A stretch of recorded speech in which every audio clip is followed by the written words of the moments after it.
कबीरदास की साखी का पठन पाठन चल रहा है। 17 यानी 16 साखी हम आपको पढ़ा चुके हैं। 17 से आगे की साखियां पढ़ा रहे हैं, देख लीजिए। 17वीं दोहा या 17वीं साखी दे है कि नैना अंतर आप तू जीहू नैन झपेऊ, ना हो देखूं और को ना तुझ देखन दूं।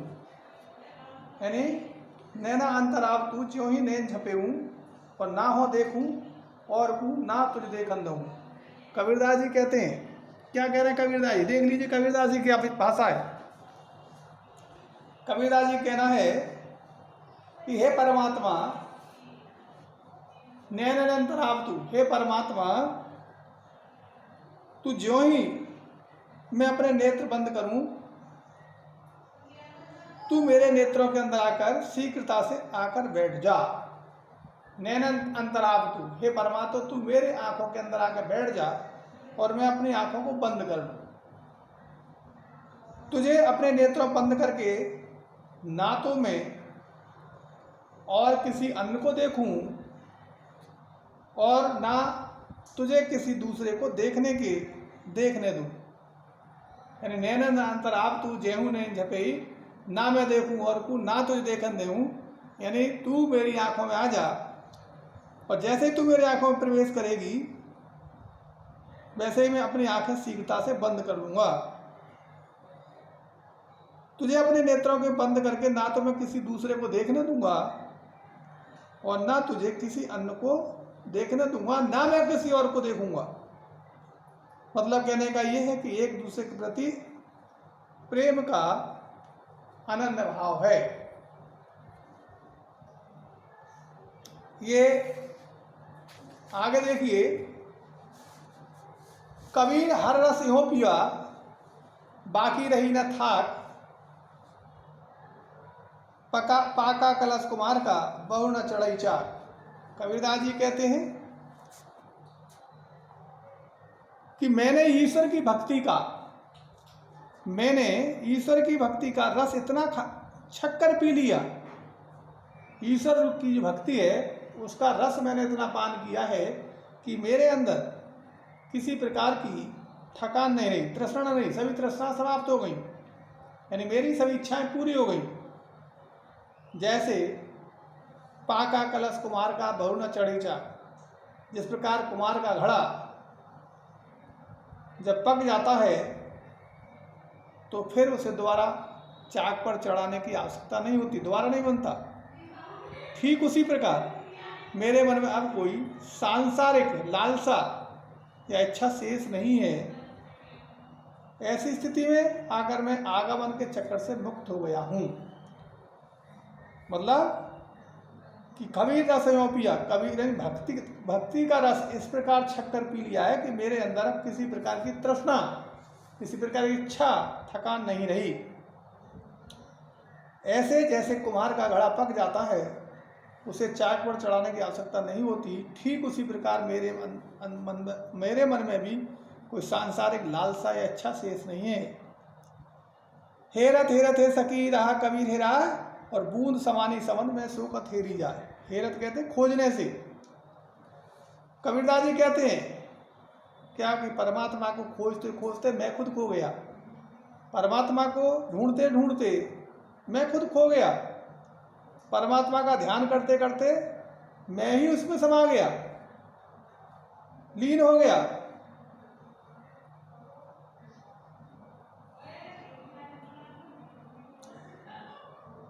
जिस प्रकार बूंद समुद्र में समा जाती है, बूंद समानी समझ में सो कथेरी जाए, जिस प्रकार बूंद समुद्र में गिर जाए तो उस बूंद को समुद्र से अलग करना मुश्किल है।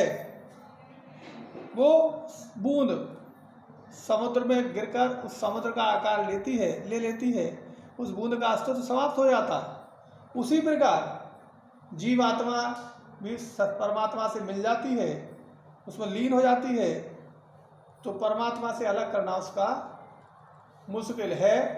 उस आत्मा का भी अपना अस्तित्व समाप्त हो गया। अगली है, कबीरे घर प्रेम का खाला का घर नाई, शीश उतारे हाथ कर सो बैठे घर माई। कबीरदास जी का कहना है क्या कि ये जो प्रेम का रास्ता है, जो प्रेम का घर है, कोई मौसी का घर नहीं है, जब चाहे तब चले गए, जब चाहे तब चले गए। यहाँ पर कोई सरलता से प्रवेश नहीं कर सकता। इसमें जाने के लिए सिर काट कर हथेली पर रखना पड़ता है। शीश उतारे हाथ कर सो पैठे करवानी, सिर काट कर हथेली पर रखना पड़ता, अर्थात तब कहीं जाकर प्रवेश का अधिकार मिलता है। कहने का मतलब है कि साधक अपने अहम भाव को पूरी तरह से मिटा देगा, तभी वो ईश्वर के प्रेम को का हकदार है। ऐसा नहीं है कि जो साधना का पथ है, प्रेम का जो रास्ता है, वो कोई भी वो ईश्वर तक पहुंच जाए। उसके लिए बहुत मेहनत करनी पड़ती है, अपना सर काट कर हथेली पर रखना पड़ता है, तब वो उसका अधिकारी होता है। और इसका मतलब ये है कि अपना अहंकार, अहम भाव पूरी तरह से मिटाना होगा, तभी आप ईश्वर के प्रेम के अधिकारी हैं। जब मैं था तब हर नहीं, अब हरे में ना, सब अंधियारा मिट गया, दीपक देखा माए। कबीरदास जी फिर कह रहे हैं कि जब तक मुझे अहंकार था, जब मैं था तब हर नहीं, जब तक मुझे अहंकार था तब तक मुझे परमात्मा की प्राप्ति नहीं हुई, परमात्मा के दर्शन नहीं हुए। अहंकार के समाप्त होने पर मुझे परमात्मा की प्राप्ति हो गई। जब मैंने ज्ञान रूपी दीपक प्रज्वलित किया तो मेरा अज्ञान रूपी अंधकार दूर हो गया। कहने का मतलब है कि ज्ञान को प्राप्त करने के बाद अहंकार दूर हो जाता है, और जिसे अहंकार है उसे ज्ञान प्राप्त नहीं होता। ज्ञान प्राप्त करने के लिए आपको अपना अहंकार समाप्त करना होगा, और जिसका ज्ञान प्राप्त जिसको हो गया उसका अहंकार स्वयं ही समाप्त हो जाता है। इस तरह से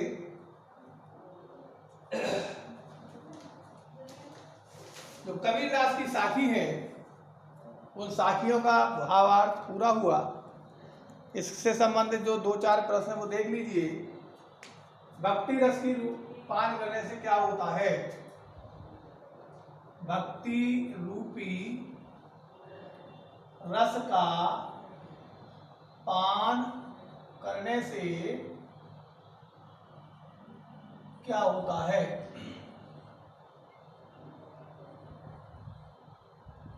दूसरा है, बूंद के समुद्र में मिलने पर क्या होता, बूंद का क्या होता है? बूंद के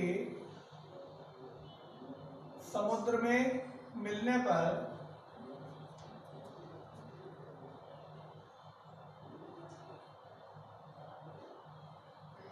बूंद का क्या होता है?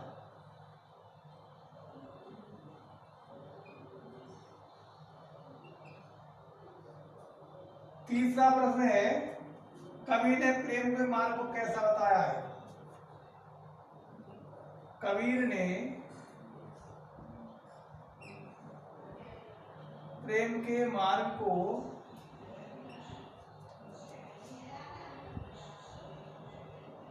कैसा बताया है?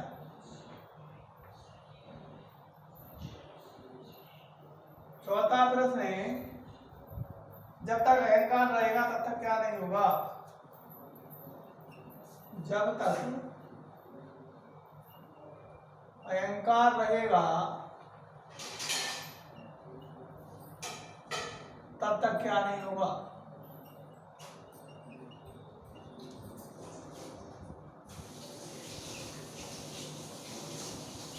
ये 4 प्रश्न के उत्तर हैं। चारों प्रश्नों के उत्तर आपको जो अर्थ मैंने बताया इस अर्थ में से उपलब्ध हो जाएंगे, इसको आप करना है।